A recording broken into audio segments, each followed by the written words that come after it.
Olá, eu me chamo Humberto Borges, eu sou psicólogo clínico, eu estou muito feliz aqui hoje para tratar do nosso primeiro episódio do podcast, o podcast do Clube PBE Ceará. O Clube PBE é um clube de network, informação em psicologia clínica, e eu estou hoje aqui com duas convidadas muito especiais, a psicóloga Mabel e a psicóloga Maria, que vão me ajudar a falar sobre qual o diferencial em ser um psicólogo PBE.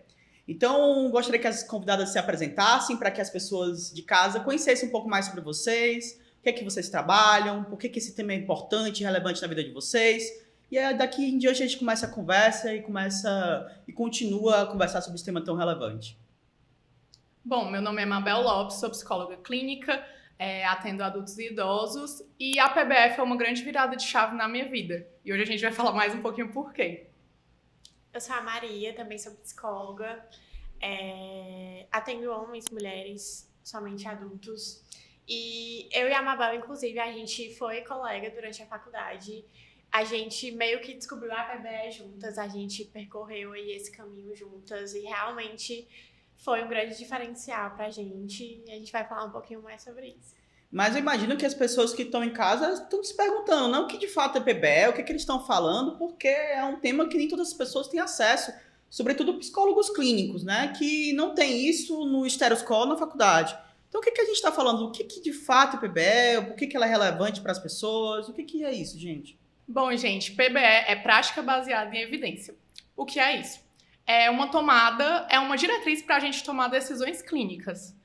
Prática baseada em evidências pode ser em várias áreas, né? Não só na psicologia. Tem na psicologia, na nutrição, na medicina. Inclusive, iniciou tudo isso que a gente vai falar na medicina, com a medicina baseada em evidências. E essa prática baseada em evidências na psicologia, ela se define mais ou menos por 3 pilares, que a gente vai falar um pouco mais. Exatamente. E aí o legal e a diferença da PBE é porque, como a Mabel falou e muito bem explicou, ela não se refere tão somente a uma área do conhecimento clínico, uma área do conhecimento da saúde. Ela se refere à medicina, ela se refere à fisioterapia, ela se refere à nutrição, ela se refere a diferentes áreas do conhecimento. E aí, quando a gente fala de PBE, a gente fala de uma tomada de decisão crítica, pessoal. Basicamente a seguinte ideia: você, enquanto clínico, você, enquanto profissional da saúde, você tem algumas decisões para tomar quando o paciente chega para vocês. E aí, quando o paciente chega para vocês, vocês podem pensar, eu vou fazer isso, eu vou fazer aquilo, e fica na sua cabeça enquanto profissional, sobretudo um profissional que acabou de se formar. O que eu faço? Essa pessoa chega aqui no meu consultório, qual é a decisão que eu tenho que tomar para tirar ela de um ponto de sofrimento e levá-la para um ponto de saúde, que é a função da psicologia como um todo. Promoção de saúde para as pessoas. Então, se eu tenho que tomar essa decisão, eu imagino, pessoal, que essa decisão ela tem que ser tomada baseada em um raciocínio. E PBE é justamente isso. É a gente tomar a melhor decisão possível para o paciente. Mas aí tem o lance dos 3 pilares. Vocês queriam falar um pouco sobre isso? A PBE se baseia em 3 pilares. Quais são esses 3 pilares, né? Vamos um por um. O primeiro é tratamentos empiricamente sustentados. O que é que isso quer dizer? Que os tratamentos que a gente utiliza dentro de uma prática baseada em evidências, eles passaram por pesquisas. E não foram quaisquer pesquisas, né? Então, a gente passa por exemplo, o mais conhecido de todos, o ensaio clínico randomizado. Lá no início, né, quando a gente foi fazer quando teve a 12ª divisão da APA, tudo isso eles definiram que para um tratamento ser considerado empiricamente sustentado, ele tinha que passar por 2 ensaios clínicos randomizados de diferentes pesquisadores e 9 ensaios de sujeito único. Tudo isso para quê, gente? Porque a gente tem os confundidores dentro da prática clínica. O que é isso? Como é que eu sei que o meu paciente está melhorando não só pelo que eu estou fazendo, não só pela passagem do tempo, não só porque a situação da vida dele mudou, porque o contexto mudou. Então, como é que eu sei que o que eu estou fazendo está, de fato, mudando aquele quadro? Tudo isso a APA, a divisão de psiquiatria, né, que faz DSM e tudo, se perguntou na época, e aí eles fizeram essa diretriz.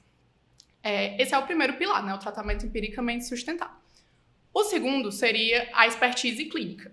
Então, o que um clínico vai aprendendo ao longo dos anos, como a gente vai desenvolvendo esse feeling de tratar um paciente, de como ele chega desenvolvendo os padrões, que vem muito da formulação de casos, que vem de várias coisas que a gente estuda, não só na faculdade, mas a faculdade é o primeiro passo para isso, mas que a gente desenvolve principalmente ao longo da nossa vida toda de clínicos, de conversando com outros profissionais, de lendo livros, estudando, errando também bastante.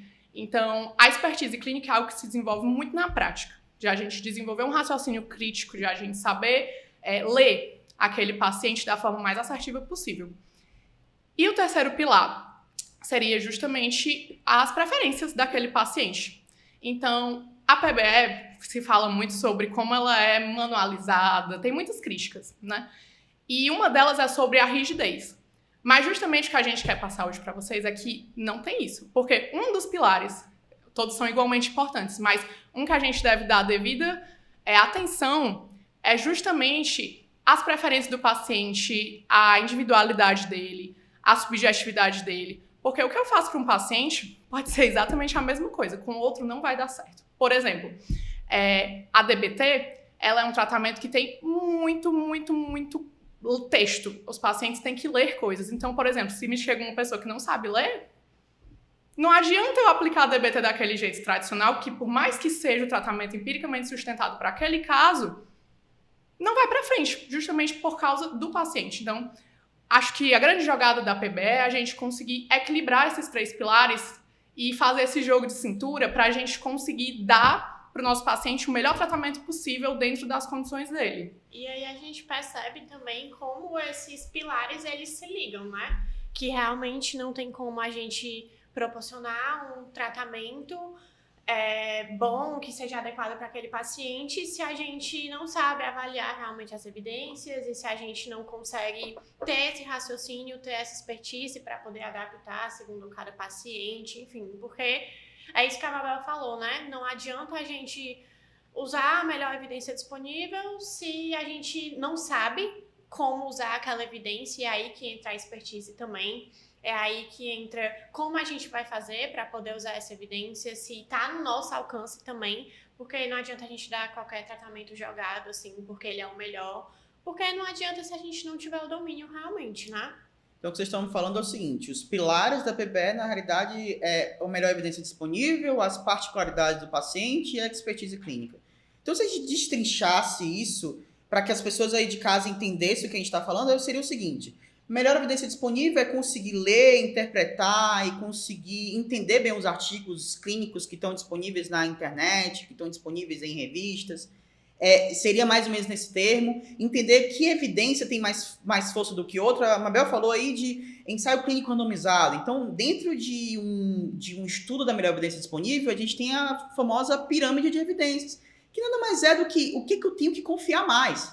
Porque se eu tenho muita coisa escrita, eu, enquanto profissional de saúde, eu, enquanto clínico, eu tenho que saber o que eu tenho que ler, eu tenho que aproveitar meu tempo, eu tenho que gerir meu tempo da melhor forma possível. Então, o que adianta eu estudar diversos casos clínicos, ler 30, 40 casos clínicos, se um ensaio clínico randomizado me ofereceria um aporte melhor de segurança de que, para aquele problema em específico, esse tipo de intervenção, esse tipo de procedimento se mostra eficaz. Então, o que vocês estão falando é isso. Segundo ponto é, ok, eu li, eu entendi, eu interpretei, eu sei o que esse artigo está falando, como é que eu vou aplicar? Né? E aí a aplicação tem, muito a ver com a capacidade do clínico de aplicar o procedimento X ou Y, mas 2, conseguir que essa aplicação do procedimento, dessa intervenção, naquele caso em específico do paciente surta efeito. Porque, vamos lá, se Mabel falou que cada paciente é único, se cada paciente tem uma cultura, se cada paciente está inserido dentro de uma sociedade, tem uma característica social, está dentro de uma classe social em específica. Se eu aplicar tão simplesmente o estudo que foi feito lá nos Estados Unidos, sem considerar bulufas, o que esse paciente tem em sua particularidade, muito provavelmente não vai ser tão efetivo assim. Então, o que a gente está falando em PBE é o seguinte, pessoal. PBE não é tão simplesmente abaixar a cabeça para os ditames da psiquiatria, como é falado por aí. PBE é pegar o que é melhor para o paciente, aplicando especificamente no contexto dele. Porque se a gente não aplica o contexto do paciente, a gente tem um problema. a gente vai tratar pessoas engessadas em um determinado transtorno. E não é isso que o melhor psicólogo poderia fazer. Não é isso que o profissional de saúde poderia fazer. Não é o melhor. E a gente fala em algumas questões éticas, né? Algumas questões éticas envolvidas dentro do tratamento. Porque as pessoas chegam na clínica e têm uma seguinte opinião. Elas têm a opinião de que o psicólogo tá lá só para me ouvir, tá lá só para me acolher. Tá também. Mas é necessário que a gente tenha em mente que, assim como um tratamento médico, um tratamento de fisioterapia, um tratamento de nutrição, existem procedimentos que são mais eficazes, que são mais eficientes do que um outro tratamento, né? Eu acho que, em geral, as pessoas ainda têm muito dessa ideia, né? De que a psicoterapia é esse lugar de ter um profissional me escutando, em que eu vou falar do que é que tá difícil pra mim, vou falar da minha semana, ou vou só pra desabafar, enfim. E aí, eu acho que esse é também um ponto que a PBE traz como um diferencial, né? De que coloca a psicoterapia como um tratamento em saúde mental. É um tratamento que ele deve ter uma diretriz mesmo, assim, de como ser seguido, do que ser feito. Não é qualquer coisa, não é só escuta, né? A gente precisa estar bem amparado de técnicas, de instrumentos, de ferramentas mesmo a se usar e, enfim.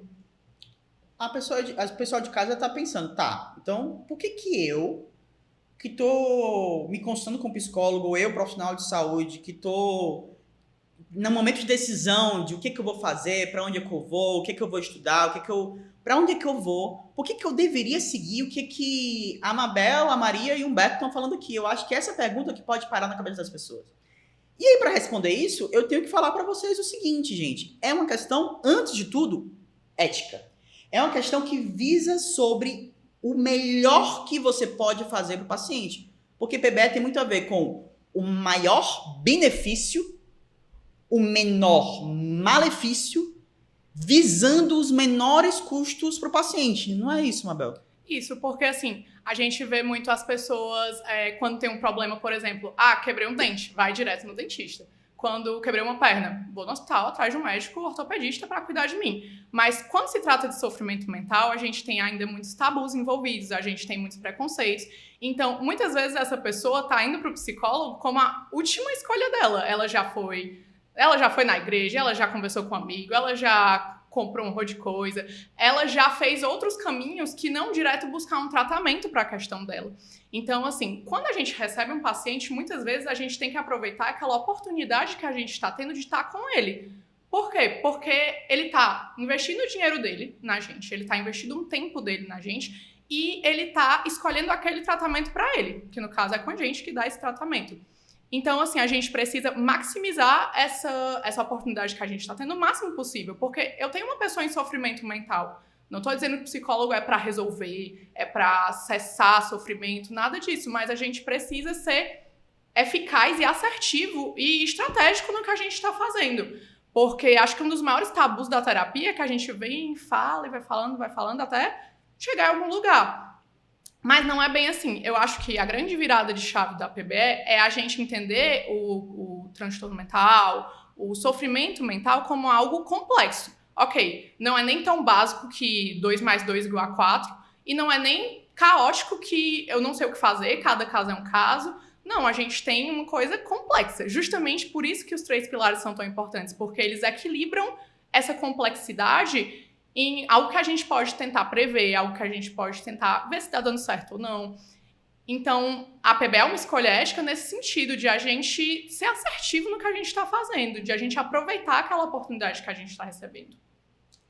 Exatamente. É claro que aí não entra uma garantia de resultados, né? Inclusive, isso é uma coisa que a gente tem no nosso próprio código de ética como psicólogo. Enfim, a gente não pode garantir para o paciente que a gente vai dar resultado, que ele vai ter uma remissão total dos sintomas dele, que ele vai ficar curado, enfim. Mas é poder garantir que, de fato, a gente está proporcionando o melhor tratamento que ele pode ter, né? Que o mínimo, eu acho, a ser feito, a gente está fazendo, que é isso que a gente pode garantir. Realmente se basear naquilo que a gente sabe que tem mais chances que faz ele correr menos risco, que faz ele gastar menos tempo, menos recursos orçamentários, enfim. Exatamente. Então, antes de tudo, é uma questão ética do qual caminho melhor eu tenho que seguir. Eu acho que isso que vocês dois falaram é tão importante, pessoal, porque percebam, se eu sou um paciente que estou procurando um profissional, eu tenho algumas opções, né? Eu não sei nada de abordagem, eu não sei o que é psicanálise, o que é humanismo, o que é TCC. Via de regra, algumas pessoas já têm um certo nível de consciência por procurar, às vezes, os tratamentos, ir no YouTube e tal, mas via de regra, às vezes, no status quo, nem todas as pessoas têm esse tipo de tomada de decisão.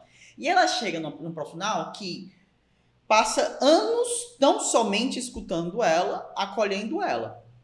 Né? E isso é importante também, né? E isso é importante também. Isso é importante também. Mas isso, per si, não resolve o problema. Né? Ajuda, mas não soluciona. Minimamente, não dá conta daquilo que o transtorno ou o problema que essa pessoa está me trazendo precisa, né? Então, quando a gente pensa nisso, pessoal, se a gente tem vários tratamentos possíveis, por que eu tenho que procurar um profissional PBE? Assim, por que tem assim de tão... Ai, meu Deus, qual a diferença de um psicanalista para um profissional baseado em evidência? Qual a diferença desses dois tipos de profissionais? Só pegando esse gancho também, que eu ia jogar também uma questão aqui na roda de que, assim, pegando o que a Mabel já falou, da divisão 12, da APA, enfim, como é que, assim, a gente tem que existe esses tratamentos melhores que foram testados, enfim. E aí acaba ficando no imaginário popular, no imaginário inclusive de outros psicólogos, que alguém simplesmente definiu isso, de que esse tratamento é o melhor e que, enfim, mas aproveitando, né, a questão que tu jogou e trazendo outra também pra gente falar junto, que isso é uma coisa apoiada na ciência, né? De que não é simplesmente a divisão 12 pegou lá, chegou e definiu isso. É uma coisa que foi feita através de pesquisas clínicas que são sérias, pautadas em ciência, e enfim. Então, vamos dar continuidade aqui com a pergunta que tu jogou, né?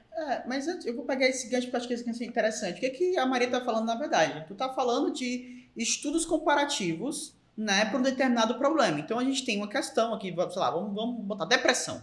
E aí você viu que clínicos de diferentes abordagens atendeu o paciente com depressão, então vamos, sei lá, pegar um psicanalista, atendeu o paciente com depressão, um psicólogo TCC atendeu o paciente com depressão, um analista do comportamento atendeu o paciente com depressão. O que foi que o estudo foi feito? Ele avaliou, o paciente entrou marcando ali um nível 20 de depressão no questionário específico para isso, que é o BDI. E aí, todos eles entraram com mais ou menos essa mesma média de depressão. Então, percebam, se eles entraram com a mesma média, eles partem mais ou menos do mesmo nível de sofrimento, mais ou menos do mesmo nível de depressão. Isso já é ponto passivo dentro da pesquisa clínica. E aí, viu-se que psicanalistas e terapias psicodinâmicas, elas tinham um grau de eficácia que eles chamam de terapias de longo prazo. Então, elas tinham uma eficácia pequena ali, mas tinha. Mas eram questões ali de 2, 3 anos, 5 anos às vezes, né? Então, a gente tinha uma eficácia no longuíssimo prazo. E aí, eles faziam um outro aporte e você via o TCC e o AC. O TCC, ele tinha uma eficácia já no que eles chamam de terapias de curto prazo e também no longo prazo. Então, o que via no longo prazo quando esses pacientes faziam, quando a gente ia atrás desses pacientes? Que a remissão do sintoma, a diminuição da pontuação do BDI persistia. Então, se eu melhoro no curto prazo e eu melhoro no longo prazo, por que eu deveria escolher algo que só me dá resposta no longo prazo? Eu acho que esse é o tratamento. Se você vai para um fisioterapeuta que resolve o teu problema em 4, 5 anos, e um fisioterapeuta que resolve o teu problema ou ajuda a resolver ou diminui o sofrimento em questões de meses.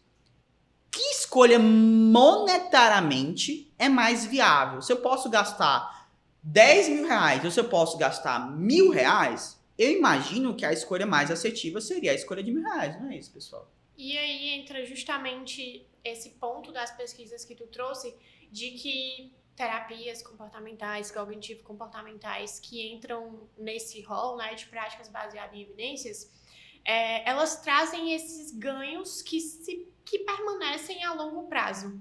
E aí, como é que elas fazem isso, né? Como é que elas proporcionam, como é que elas trazem esses ganhos que persistem para os pacientes, né?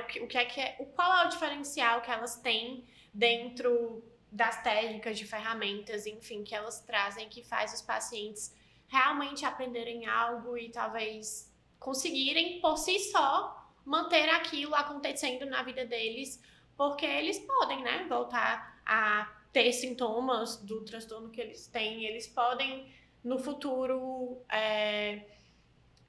vivenciar situações semelhantes, difíceis, tanto quanto ele estava na terapia, mas que agora ele vai conseguir levar essas questões sozinho, com expertise que ele adquiriu dentro da terapia, porque essas terapias, elas trazem esse efeito prático, né, de ensinar coisas para os pacientes.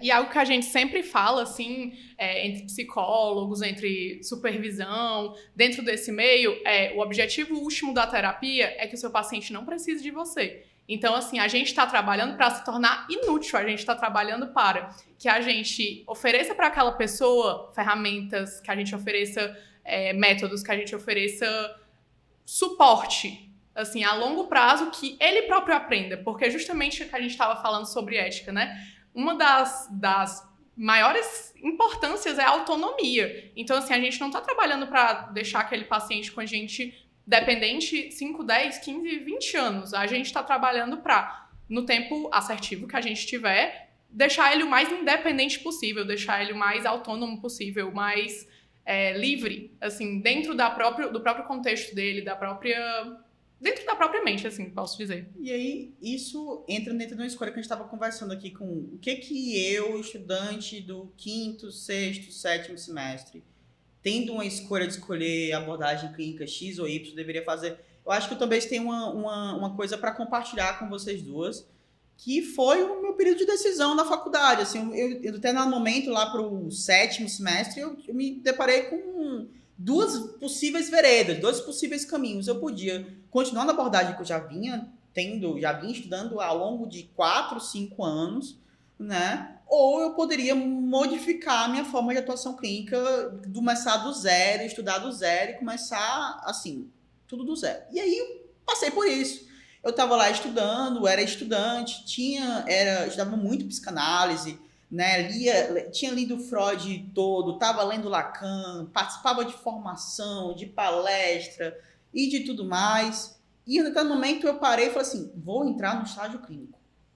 E senti uma ansiedade gigantesca de pensar, e se eu não for um bom paciente, um bom terapeuta para o meu paciente? E se eu não for o suficiente para essa pessoa que está ali procurando, às vezes, o último respiro de ajuda? E foi nesse momento que eu tomei uma decisão. Que foi uma decisão que mudou minha vida. Eu saí de algo que era subjetivo, pouco estruturado, que tinha pouca comprovação de eficácia, que dava pouco suporte para o terapeuta. Não existe manuais de falar assim, faça isso, aquilo e assim, assado, que você pode ter resultado. Porque quando a gente fala em PBE, a gente fala na possibilidade de resultado, não na taxação de resultado. O que eu tinha anteriormente se você escutar o paciente, talvez ele melhore.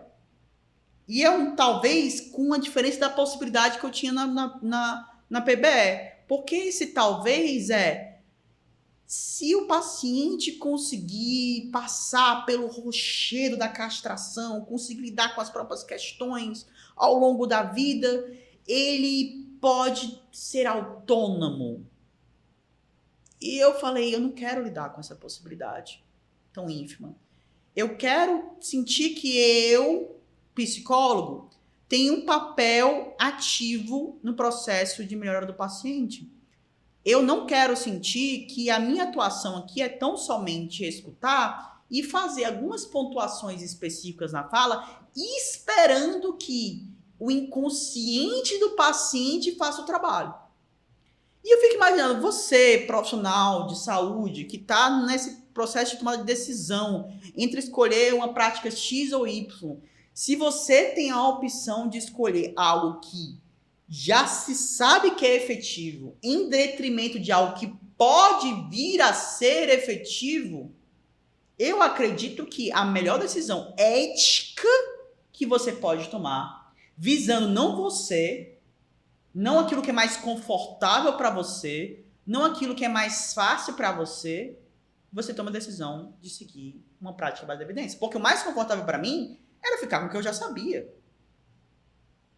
Era mais confortável. Porque eu já tinha leitura, eu tive que começar a leitura em uma nova abordagem do zero. E eu tive que, em pouco menos de 4 meses, saber o mínimo possível para atuar.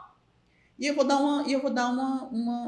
vou compartilhar isso. Eu acredito que, olhando para o que eu era enquanto estudante e olhando para o que eu sou hoje, ou naquela época que eu tomei decisão, eu tenho a certeza que foi a melhor decisão que eu tomei. Gente, algo importante de a gente falar também é que a PBE, ela não é uma abordagem da psicologia, né? Como eu falei, a sigla significa prática baseada em evidência, e aí pode ser em diversas áreas, né?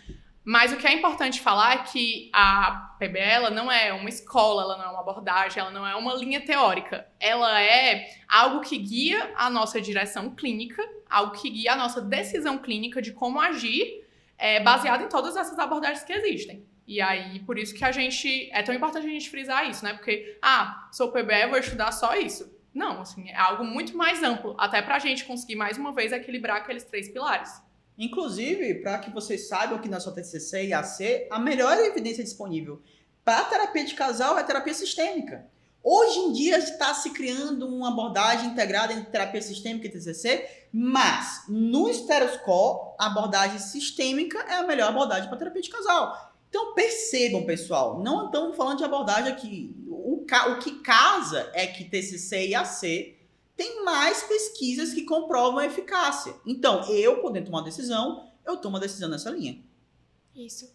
E aí, às vezes, inclusive, as pessoas tendem a achar realmente que a PBE, o que entra dentro do escopo da PBE é só realmente terapia cognitivo-comportamental, análise do comportamento, outras terapias comportamentais, como a DBT. E aí, como o Humberto trouxe, né, não é só isso. Existem outras terapias, outras abordagens que comprovam uma maior eficácia, efetividade, enfim, para certas questões que não são TCC ou análise do comportamento. E aí, dentro disso também entra o fato de a PBE não ser uma escolha, porque eu dei sorte, acho que a Mabel também deu sorte, né, de que a abordagem que a gente já queria seguir dentro da faculdade era análise do comportamento, porque dentro da faculdade em si a gente não tinha essa ideia, né, da PBE, do que era a PBE. Enquanto eu estava na faculdade, eu nunca ouvi falar de PBE em nenhuma cadeira, de nenhum professor falando pra mim ou pra gente. E aí, quando a gente conheceu a PBE, a gente deu sorte, né, de que dentro do escopo de evidências estava lá a análise do comportamento, que já era a abordagem que a gente havia escolhido, já estava seguindo, enfim. Mas aí entra também essa questão do que não é confortável pra gente, porque a ciência é dinâmica, as pesquisas elas são dinâmicas, então elas estão sempre acontecendo, pesquisas estão sendo feitas a todo momento para X transtornos, para X questões, enfim, a gente também tende a achar que PBE é só para transtorno, né, e não é bem isso, mas pode ser que daqui a um tempo realmente se comprove que a psicanálise é eficaz para determinada questão. E aí, se eu quiser tratar, se eu quiser lidar com essa questão, eu vou ter que mudar a minha rota, eu vou ter que estudar psicanálise e eu vou ter que oferecer um tratamento baseado em psicanálise para o meu paciente. E com certeza isso não é confortável, principalmente que muitas vezes a gente tem essa coisa de ter a nossa abordagem de estimação, enfim. Mas aí a gente percebe como a PBE não é uma coisa fechada, não é uma coisa engessada, que a gente vai ter também que estar se adaptando ao que está vindo aí de novo na ciência, que não tem como a gente saber o que é que vai ser daqui 10 anos, né? A gente segue o que a gente sabe que agora está em evidência, está sendo feito e comprovado, enfim. Por isso também que um dos maiores diferenciais do psicólogo clínico que trabalha com PBE é justamente esse aprimoramento constante. A gente está sempre buscando ver o que é que tem de novo, o que é que está mais atual, o que é que está sendo ali o que é que está sendo falado agora? Porque não adianta a gente, beleza, esse estudo sobre, sei lá, análise de comportamento e depressão foi de 20 anos atrás e teve evidência 20 anos atrás, então continua usando hoje. Não é assim, a gente tem que olhar temporalmente para as coisas, a gente tem que buscar o que há de mais atual, de mais eficaz hoje. Então, assim, por isso que essa questão de a gente ter esse aprimoramento contínuo, ela é tão cara, pelo menos pra mim, assim, cara em termos de dinheiro, porque o psicólogo precisa estar sempre, buscando livros, cursos e tudo, mas cara, assim, de coração mesmo, porque você tá ali mudando a vida das pessoas, querendo ou não, tá pegando as pessoas ali no momento mais vulnerável, né? Então, é tão importante a gente estar ali com o coração aberto para o que possa vir, né? Exatamente. E aí tu falou, Maria, que PBE não é só para transtorno. Acho que isso seria um tema bem interessante pra gente falar um pouco agora. O que tu acha? Acho bom, vamos entrar nisso, de que a gente fala muito ao mesmo tempo que a gente tem que ir na terapia é só falar do que tá acontecendo na nossa vida e desabafar e tentar ficar bem com as nossas questões, a gente também tem no outro lado de que a PBE, a terapia, ela só vai tratar a depressão, a esquizofrenia, o transtorno bipolar, e não é bem assim. Dentro da PBE, a gente também tem estudos que vão para o outro lado, que não é trabalhar com transtornos. Existe pesquisa, existe estudo, existe protocolo, existe diretrizes para trabalhar com questões outras. Existe terapias que são comprovadamente eficazes dentro da PBE para trabalhar com conflitos conjugais, com relações interpessoais, problemas em relações interpessoais. Existe PBE também dentro da psicologia, não só no âmbito clínico, existe PBE dentro da psicologia de como trabalhar questões educacionais dentro da escola, questões de aprendizagem, enfim, é realmente um campo bem amplo que vai para além de trabalhar com um transtorno ou, enfim. Então, o que tu tá falando, pessoal, aí de casa é que PBE oferece suporte e aporte para outras coisas que não transtornos. E aí eu fiquei pensando um pouco sobre isso, porque isso é muito interessante. A nossa função enquanto terapeuta é também ensinar habilidades e ferramentas para os pacientes. Então, essas ferramentas e habilidades não só estão escusas e específicas ao transtorno. Elas dizem respeito à vida comum, a fatores de vida comum. Então, sei lá, pessoa chega no consultório, chega no teu consultório e fala assim: doutor Humberto, Maria, Mabel, eu não consigo impor minha opinião. Toda a vida tendo que baixar a cabeça para todo mundo. Eu queria falar, eu tenho vontade de falar, mas eu não consigo. E aí, a prática e a base da evidência te dá suporte, inclusive para isso. Para, o que é que precisa ser feito nessa situação que é da vida comum, todo mundo passa por isso, todo mundo já passou, ou talvez passará por isso, de ter dificuldade em expor o que pensa. Porque ao longo da vida, muitas vezes, quando se expõe o que você pensa, você é amplamente punido. Enfim, cada caso é um caso.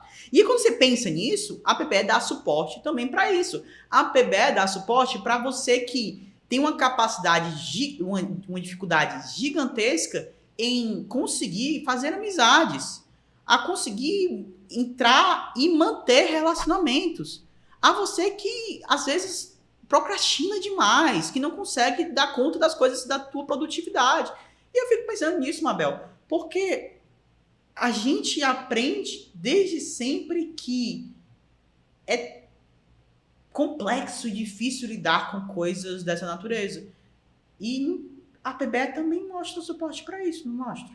Mostra. E aí, justamente, eu acho que algo que entrou na minha decisão pela PBE foi isso, assim, porque a gente não tá... O que muito se falava, né? O que eu ouvia ali por baixo dos panos de PBE era que, não, é enfiar o manual goela abaixo do paciente e pronto.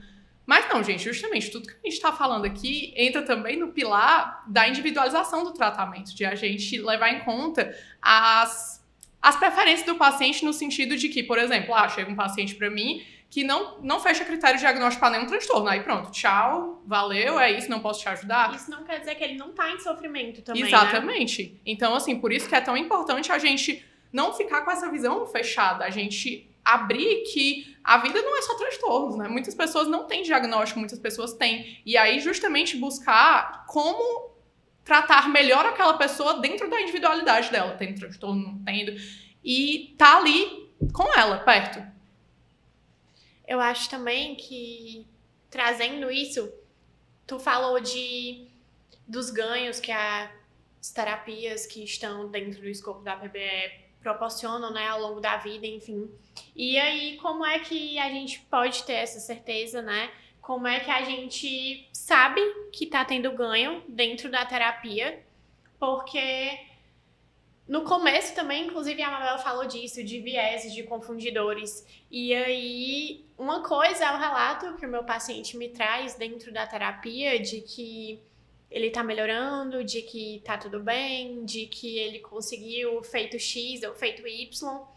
Mas o que será que aquilo realmente trouxe de ganho para o paciente?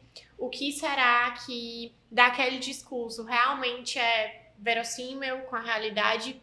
E aí eu não tô falando aqui de desconfiar ou, enfim, confiar no relato do paciente.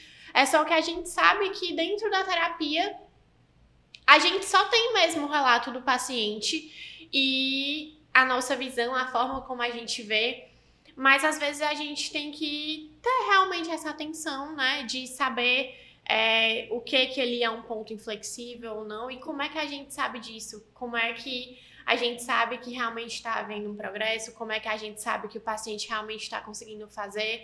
Porque às vezes o paciente também se esquiva, né? Assim como na vida a gente se afasta, a gente se distancia, a gente tenta fugir de certas situações. Às vezes o nosso paciente também tenta, né? Então, às vezes o paciente não faz aquilo que a gente está pedindo. E aí, como é que a gente vai saber disso? E aí eu acho que entra o diferencial também que a PBE traz, que é o fato da gente estar sempre monitorando o resultado, revendo o progresso, que essa é uma coisa que entra muito na nossa prática. E aí, o que é isso, então, Humberto? E aí, sabe o que é legal que tu falou? Nossa, mensuração de resultado é um negócio incrível. Por quê? A gente vem falando aqui para vocês de casa sobre o que é PBE, por que ela é importante, por que você deve seguir. Aí você, sei lá, tomou a decisão agora que eu quero entender mais o que é isso, quero trabalhar com isso.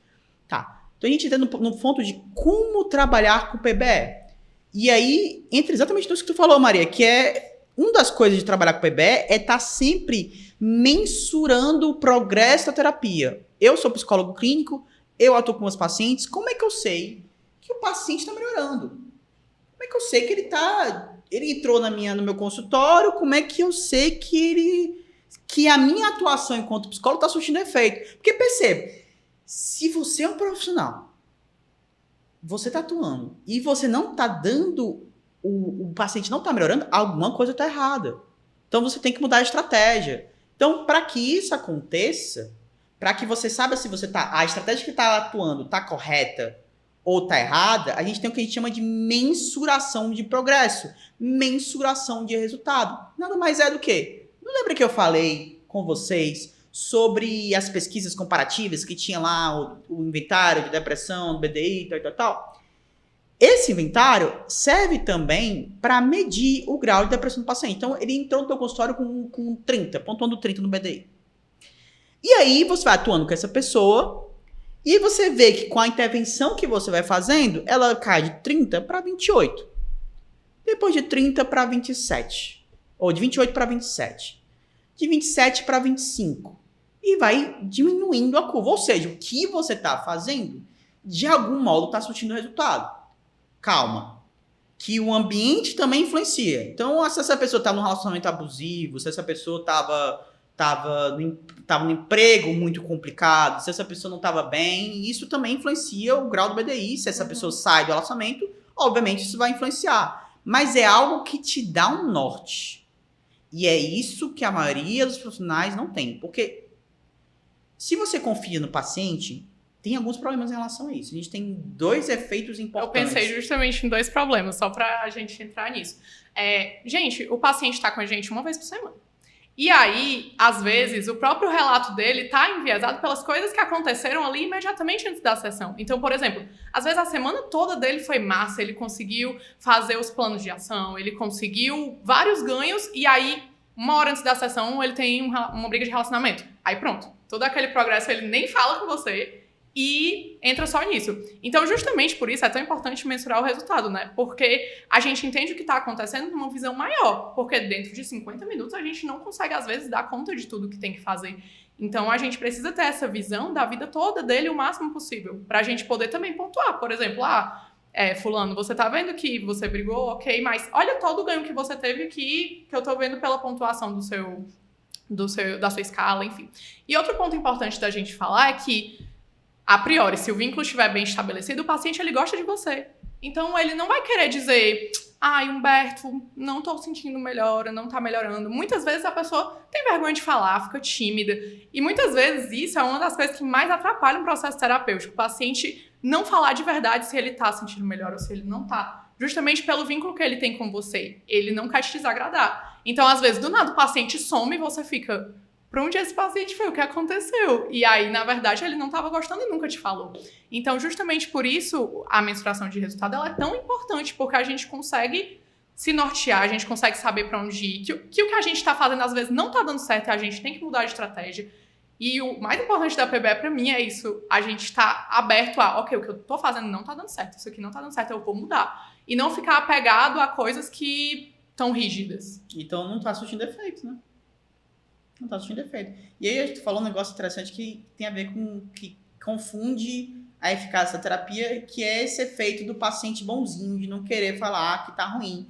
Mas tem outra coisa também, que é muito importante pra gente comentar aqui, que é a tal da regressão à média, né? Então, tem muito psicólogo que tá atuando na clínica, o paciente chega batendo ansiedade no talo, né? E aí, depois de 3, 4 sessões, o paciente melhora. Aí você olha assim, nossa, eu sou um excelente psicólogo. Em 4 sessões o paciente melhorou nesse nível? Não. Então quer dizer que a minha prática clínica está corretíssima, porque a clínica é soberana. Calma. 4 sessões é muito difícil que você, por melhor que você seja, que você deixe uma ansiedade no talo para uma ansiedade mais amena. O que provavelmente aconteceu é o que a gente chama de regressão à média. Nada mais é do que o paciente está batendo ansiedade nível elevado, com o decorrer do tempo, ele tende a voltar ao nível basal, nível normal, o nível que aconteceu. Porque nessa ansiedade no talo, alguma coisa, fator de crise aconteceu. Ele terminou um relacionamento, ele foi despedido do emprego, ele brigou com alguma pessoa muito querida, ele se deparou com algo que ele não foi eficiente ou eficaz o suficiente, ele está diante de um grande desafio na vida dele, a ansiedade bate no talo, ele por estar com muita ansiedade, a tendência é que ele procure um profissional, ele chega na tua clínica, e aí, ele depois de um tempo, ele tende a voltar ao nível normal de ansiedade. Então, o tempo é outro fator determinante de melhora para o paciente nesse sentido, porque o tempo também explica que o paciente melhora. Então, talvez, querido Alecrim Dourado, você não seja o melhor psicólogo do mundo. O que aconteceu é que o tempo passou e o paciente melhorou. Tem alguns transtornos, inclusive, que ilustram bem isso. Por exemplo, o transtorno de personalidade borderline, você tem uma diminuição no nível de intensidade dos sintomas depois de uma idade X, 40, 50 anos que seja. Então, assim, o marcador de tempo é importante. E tem outros transtornos que, com o tempo, fica pior ainda. Por exemplo, TAB, a gente tem transtorno afetivo bipolar, com o tempo passando, fica cada vez mais pior a atenção, a cognição, e tudo mais do paciente, sobretudo se ele não for tratado. Então, assim, tem casos e casos que falam um pouco sobre isso. Eu acho também que, pegando essa questão dos transtornos que tu falou, uma das coisas mais importantes de estar alinhado à prática baseada em evidências é o fato da gente se atentar às diversas áreas, como se atentar realmente aos processos de psicopatologia, enxergando transtornos como coisas que realmente causam sofrimento na vida da pessoa. Vocês estavam falando e isso ficou martelando na minha cabeça, de que existem abordagens, a gente aprende isso na faculdade, que não dão esse olhar especial às psicopatologias que o indivíduo pode possuir. E aí a gente vai falar, na verdade, de um funcionamento que está fora do que é o padrão de funcionamento daquela pessoa, e aí a gente vai tentar ajustar esse funcionamento. Só que a gente não se atenta a questões orgânicas, químicas, que transtornos realmente possuem, né? Então, eu acho que esse é outro diferencial que a PBE traz, de que a gente enxerga transtornos como transtornos. A gente não enxerga a pessoa como o transtorno dela, mas a gente entende que o transtorno é uma parte também da pessoa. E aí a gente vai trabalhar para que aquilo não seja tão gritante nas relações dela, na personalidade dela, na forma dela de se relacionar consigo, com o mundo, enfim. Mas a gente faz isso entendendo que existem alterações químicas, orgânicas, e que não é simplesmente falar sobre isso que vai melhorar, e que não é simplesmente tentar ter uma criatividade na forma de lidar com as coisas que vai fazer melhorar. E aí entra também o fato da gente se articular muito mais com outros profissionais do que profissionais que não são da PBE. A gente se articula muito mais com profissionais de outras áreas.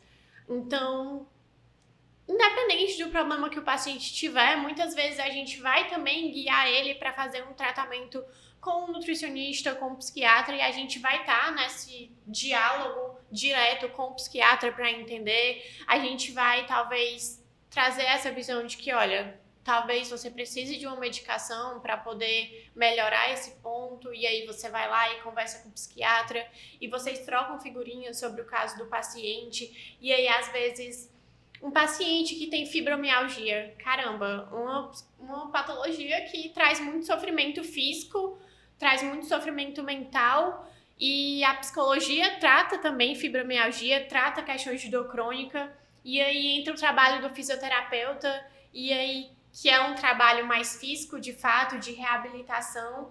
Só que também a gente vai precisar desse diálogo entre as duas áreas, porque não adianta fazer uma coisa e o outro profissional fazer uma coisa que vai em outra direção, porque o tratamento não vai conversar, e aí como é que o paciente vai ter ganho?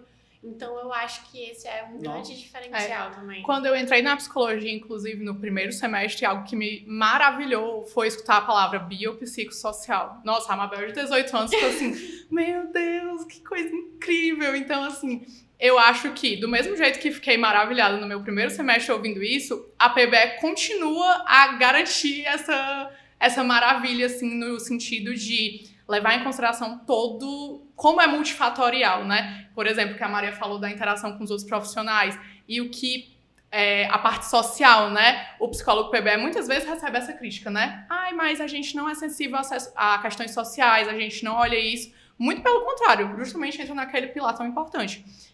De a gente ser sensível socialmente, para o contexto social, para as questões de minorias, para tudo isso a gente não pode deixar de olhar, porque a pessoa que entra no meu consultório não é o deprimido, é o seu José, que tem depressão, que tem tantos anos, que talvez está se descobrindo ali com a sexualidade diferente, do que ele achou a vida toda que seria. Então, assim, a gente está sensível, acima de tudo, à história daquela pessoa, à vivência daquela pessoa, à experiência daquela pessoa. Ela não é o diagnóstico. O diagnóstico é parte da vida dela que a gente vai tratar como deve ser tratado. Mas ela é, acima de tudo, gente, né? Exatamente. Eu acho que esse contato com outros profissionais, ele faz a diferença no final do dia. Porque você achar que você vai dar conta de questões químicas, neuroquímicas da pessoa, tão somente com o teu trabalho é superestimar a tua atuação como profissional. Essa pessoa vai precisar, sendo depressiva, tomar inibidores de captação de serotonina, por exemplo, porque tem déficit de serotonina dentro do cérebro dessa pessoa. Assim, existem neurohormônios em déficit em circulação que não estão promovendo sinapse. Então, assim, é muito importante esse contato com outros profissionais para que essa pessoa tenha a melhor melhora possível. Então, PBE é isso. É você tomar a melhor decisão, inclusive não sendo eficaz para também desse paciente, encaminhar esse paciente para outro profissional que seja mais eficaz. Entendo que a decisão ética gira em torno disso. De você também entender quais são os teus déficits de habilidade para lidar com o caso YXZ. Eu já encaminhei alguns pacientes, e não foram poucos, para outros profissionais, porque naquele momento eu não estava sendo o melhor psicólogo possível para aquela pessoa. E depois fiquei sabendo que para a pessoa que eu encaminhei, deu tudo certo. Essa pessoa teve um avanço significativo. E é isso que importa, gente. Não importa o que é melhor, e eu acho que talvez isso tenha que ficar claro. Não importa aquilo que é melhor para o psicólogo. PBE é sobre o que é melhor para o paciente. Falando sobre isso, de saber o que é melhor para o paciente e ter um guia para a nossa prática, enfim. Recapitulando um pouco de tudo que a gente trouxe aqui, Humberto. Tu acha que a PBE torna profissionais engessados? Porque eu acho que é uma linha muito tênue também. Eu acho que não, Maria. Sabe por quê? Porque, como a gente estava falando sobre mensuração de resultado, a gente está sempre se adaptando para qualquer tipo de necessidade que haja. A gente trabalha com a particularidade do paciente. Então, se o protocolo diz isso, mas o paciente não está sendo efetivo no paciente, a gente atua com outro protocolo, a gente atua com outra prática, a gente encontra um outro caminho. Se a ciência tem vários caminhos possíveis, um melhor, o outro nem tanto, o melhor não deu certo, a gente vai para o segundo melhor. O segundo melhor não deu certo, a gente vai para o terceiro melhor. E se nenhum dos três derem certo, a gente vai investigar se eu tô, sabendo aplicar bem o protocolo. 2, o protocolo está sendo deficiente para esse paciente. 3, se não precisa de outra coisa além de aplicação de técnica, de ferramenta. E o paciente também pode não estar aplicando aquilo que eu estou falando, também é outra possibilidade. Então, assim, gente, é muito importante entender que não engessa, porque ser PBE é estar sempre se adaptando ao que acontece na terapia. Humberto, psicólogo não PBE não faz isso? Pode até ser o cara mais adaptável do mundo, pode ser até a profissional mais adaptada do mundo. Mas o que tem específico da PBE enquanto pilar, enquanto prática, é a adaptabilidade do psicólogo ao contexto do paciente. Isso que o Humberto falou é muito importante também, porque tem uma diferença gigantesca entre você de fato fazer PBE e entre você achar que faz ou falar que faz, né? Eu ia falar isso agora também. Então, assim, é um gap ali gigantesco, porque várias das críticas, né, à PBE, se o profissional realmente faz PBE na prática dele, não cabem, porque, não é socialmente sensível. Se a gente realmente faz PBE, a gente tem que ser. A gente é. A gente é engessado em manual. Se a gente realmente faz PBE, a gente não vai ser. Então, assim, tem muita diferença entre você ter a PBE, transformar a PBE em algo de estimação seu e realmente seguir aquilo como um princípio ético, como algo que é melhor para o paciente, como o Humberto falou. É isso. A gente, infelizmente, vê muita gente que se denomina como PBE, mas não tem essa característica de realmente saber ler o que é a melhor evidência disponível, saber realmente se adaptar, saber realmente enxergar as particularidades do paciente, porque não adianta só eu saber qual é a melhor evidência disponível. Trabalho com DBT para pacientes com transtorno de personalidade borderline. Se eu não estou lendo o que é que está saindo e não estou me atualizando, porque, sei lá, no cenário imaginário pode ser que daqui a um mês não seja mais DBT, seja outra coisa. Mas aí, o que eu sei é que eu trabalho com o que tem de melhor, que é a DBT. E aí, daqui a pouco não é mais, e aí eu não vou me atualizar. E aí não é somente saber qual é a melhor evidência, porque eu preciso saber ler, né? Não é, a Mabel citou no começo de ensaios clínicos randomizados, enfim. E, poxa, existem muitos ensaios clínicos randomizados ruins. Existem muitas pesquisas com metodologia péssima, com interesses por trás também, da forma que é feito.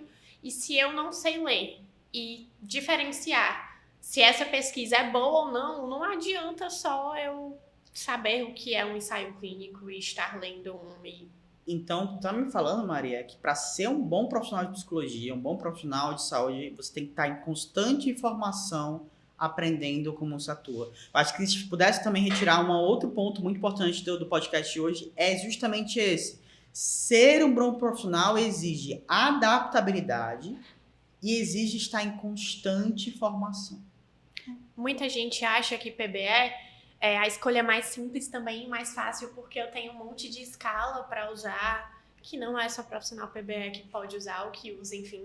Mas eu tenho um monte de escala, eu tenho um monte de teste, eu tenho um monte de questionário. Eu vou seguir um protocolo para aplicar, então é muito fácil.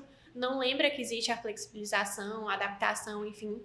Mas aí é justamente o contrário disso. Ser PBE é justamente você não seguir o que é mais fácil, porque é muito fácil você ter uma coisa pronta, é muito fácil você achar que é isso e aquilo, mas não, CPBE de fato é você tá o tempo todo se atualizando, o tempo todo enxergando o que é que tem para adaptar ou não, enfim, é o tempo todo estar atento ao que está acontecendo dentro da terapia, fora da terapia, repensando, tendo raciocínio clínico, reformulando e formulando hipóteses e casos. É ter muito trabalho. CPBE é, acima de tudo, ter muito trabalho que talvez se a gente não fosse, não teria tanto assim. E assim, isso que a Maria falou é muito importante, porque às vezes no nosso primeiro contato com a PBE, a gente fica, eu nunca vou conseguir fazer tudo isso, eu nunca vou dar conta de fazer tudo isso. Mas justamente por isso também foi um dos motivos que o Humberto criou o clube, né? Que essa jornada toda dentro da PBE não precisa ser solitária. A gente tem outros profissionais, a gente vai se conhecendo, a gente vai trocando figurinhas, porque é tão importante a gente saber também que a gente não tá sozinho no meio de tudo isso, que a gente pode perguntar, que a gente pode pedir ajuda. Acima de tudo, eu acho que isso faz muita diferença. E que tá todo mundo aprendendo mesmo, né? É claro que o Humberto tem muito mais experiência e prática clínica do que a gente, e é um ótimo psicólogo PBE, mas é óbvio que ele não sabe de tudo, é óbvio que ainda tem muita coisa para aprender, é óbvio que ainda tem muita coisa para ele saber fazer, enfim. E é isso que melhora a nossa prática clínica no primeiro lugar de tudo, né? A gente ter a confiança de que a gente vai agir certo, mas não ficar ancorado, rígido nessa confiança. Não, sou PBE, então tudo que eu fizer vai estar certo e pronto. Não, a gente tem que ir além disso, né? E ter uma decisão humilde antes de tudo. Uhum. Isso, com certeza. Gente, o papo tá ótimo, assim, eu amei passar esse tempo todo conversando com vocês, eu acredito que eu poderia dizer que foi um marco, assim, na minha semana, no meu mês, ter esse papo aqui com vocês duas, foi muito bom, muito positivo, mas a gente tem que encerrar. E pra gente encerrar, eu queria que vocês falassem o que a PBE representa pra vocês em uma frase, e para que fique claro também que para as pessoas que estão de casa entenderem um pouco mais de como isso representa pra vida de vocês, quanto isso é importante, em uma frase. Vixe, uma frase. É tanta coisa pra falar. Vai ter o primeiro. Ai, não sei. Acho que a PBE, pra mim, acima de tudo, é algo que me ajuda enormemente enquanto pessoa, enquanto profissional. E, em uma frase, mudou a minha vida de psicóloga clínica totalmente. Então, assim, dei uma chance. Eu acho que é essa a mensagem que fica. Eu acho que a PBE traz pra mim uma coisa que é muito dialética mesmo. Ao mesmo tempo que me traz conforto de saber que eu tenho um pouco de segurança na minha prática clínica, também dá aquele desconforto de que eu tenho que estar me renovando, me atualizando, me adaptando o tempo todo. Então, eu acho que é isso, é um conforto e um desconforto eterno. E se eu fosse dizer pra mim uma frase, PBE pra mim é confiança e segurança. É saber que eu tô fazendo o melhor que eu posso com aquilo que eu tenho e saber que esse é o melhor caminho possível que eu poderia dar para o meu paciente. É o melhor que eu consigo dar do Humberto para aquela pessoa que está sofrendo diante de mim. E aí, gente, eu acho que pra gente, de fato, encerrar, eu tenho só que agradecer a vocês duas por estarem aqui batendo esse papo comigo. Agradecer, de fato, porque foi um papo super legal, super descontraído, super leve.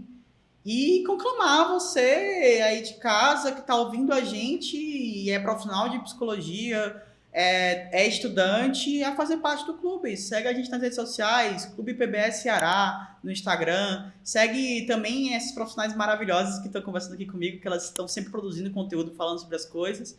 E, no mais, eu só tenho a agradecer a vocês e é isso. Obrigada, foi perfeito. Tchau, tchau.